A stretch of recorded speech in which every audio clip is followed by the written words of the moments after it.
Hey guys, Lord here, back again with another review, and today we're taking a look at the Marvel Legends Spider-Man Retro Series Target exclusive Cyborg Spider-Man. So without further ado, let's get into it, kicking things off with the accessories.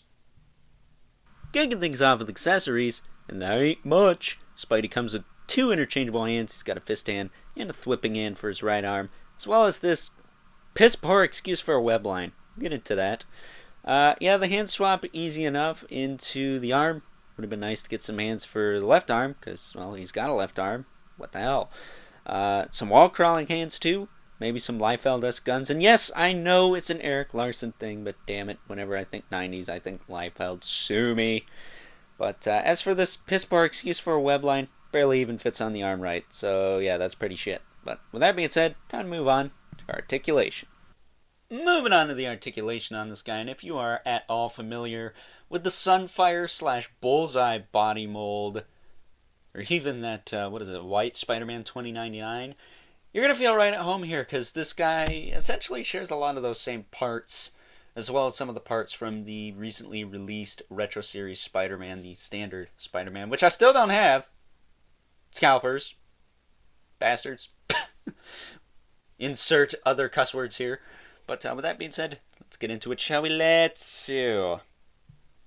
This guy is Rob Liefeld AF. I mean, he looks like something right out of Image Comics more so than Marvel. I mean, he's got like the Super Patriot Eye thing going on here, as well as the arm. And if I'm not mistaken, the Cyborg parts aren't really like Cyborg parts. They're just kind of like how Deadshot has his little eye scope thing, and then he's just got like armor on this arm. I mean, obviously they're going to enhance his strength and everything, but I don't believe he's actually Cyborg, like in the sense of Deathlock or even DC Cyborg. So it's kind of funny they call him Cyborg Spider-Man, but I guess that's just a little bit more clever than Spider-Man with some robot shit on him. So with that being said, you can snap his neck. Now he's dead. That's fun. You can look up pretty far, down pretty far. You do get a little play in that ball peg, and his head does pop off. Easy enough, I suppose. If you wanted to put a Peter Parker head without the cyborg eye and the Rambo headband on there. Shoulders go out to the side pretty far. I do recommend you rotate them, then move them out, and then rotate them back. You get less chewing that way. I think people are getting some chewed up shoulders just lifting them up like that. But you can go pretty much 90 degrees up, then back down, rotate them all the way around. He's got a bicep swivel. He's got a double jointed elbow, which doesn't get a ton of range, but he can punch himself in his own face. And then he's got a swivel at the wrist, as well as a hinge in and out. Really tight on this hand, though. So there's that. And these pop out easy enough. Just a simple straight peg. Nothing crazy. I will say that since this arm is a little bit different, it's going to be a little bit different in the articulation, so we'll go over it quick. It does lift up a decent amount. It's going to be hindered by this big old shoulder plate here. It does rotate, but it does get stuck in something. Well, I say that, and yet now it isn't stuck at all. It's moving really freely. Wow, I was not doing that yesterday. That's crazy. So never mind. I'm an idiot. You're an idiot. You're an idiot. He's got a bicep swivel, double jointed elbow here. Can he punch himself in his own face? Yes, he can do it with both hands. That's cool.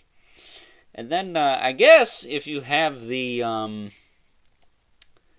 older Deathlock, the first release, because I think the silvers match up better on that one, you can give him this fist hand, which does pop out easy enough. It's a little tricky, but it does pop out. And then you could give Spider-Man an open hand if you wanted to. In case you wanted to, I guess, try and get the, the Punisher, the Retro Series Punisher Came with a big rocket launcher type thing that would probably look good with this guy if you were trying to get the old Toy Biz figures look going. But it's all I could think of off the top of my head that would really work well with this figure. But I digress. Ab crunch is pretty stiff, honestly. It crunches forward, clicks back, and it crunches back. Really nice and tight. Really like that. Waist swivel is nice and tight as well. Although if it wasn't, you could just slide the belt onto it. And it wouldn't give you any problems because this belt is nice and snug on the figure.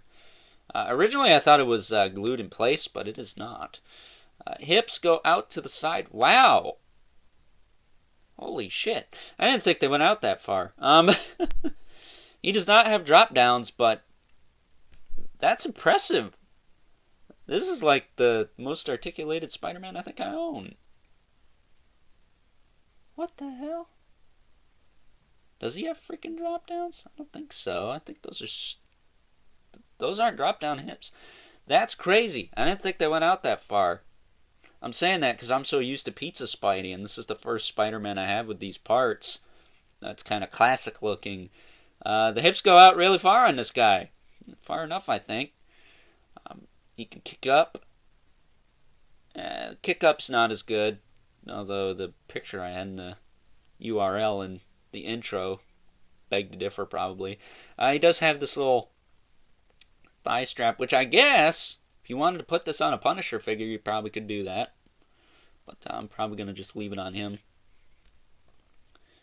Double jointed knees. Can he kick himself in there? It's not happening. No, actually, hold on. Hold everything.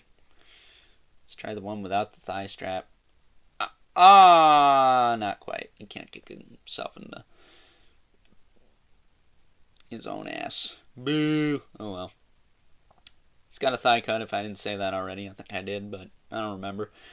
2020, he's got a calf rotation, which, it's whatever. I don't care for those. I mean, they just make the sculpt look like he just got his leg chopped off, so that's cool. Then the feet hinge back and forward, and then he's got a rocker joint. That works really good, so. Standard stuff. Standard Marvel Legends territory, but it is the Sunfire body mold.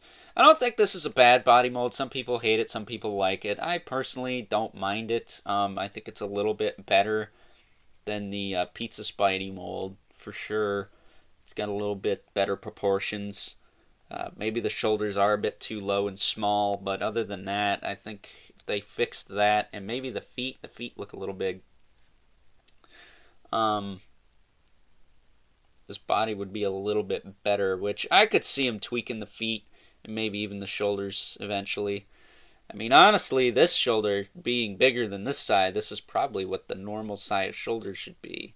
Something like this.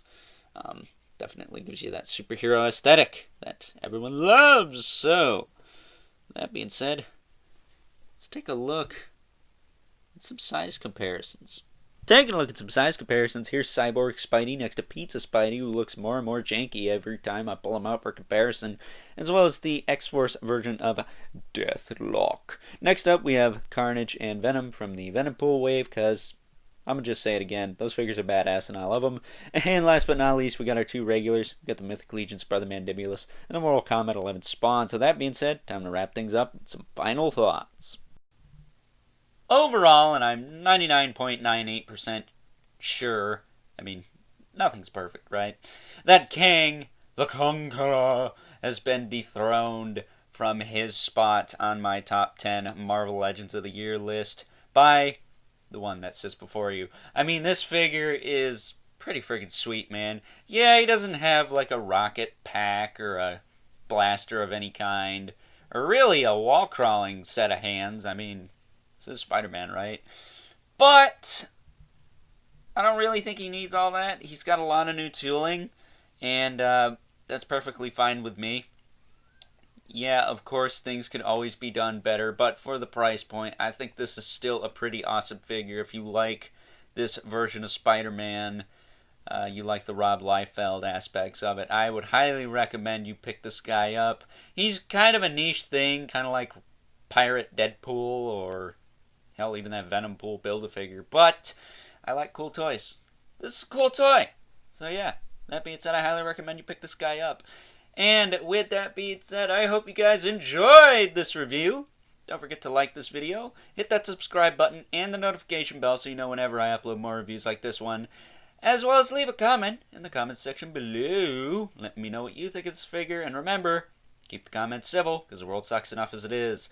And until next time, I'll catch you guys later.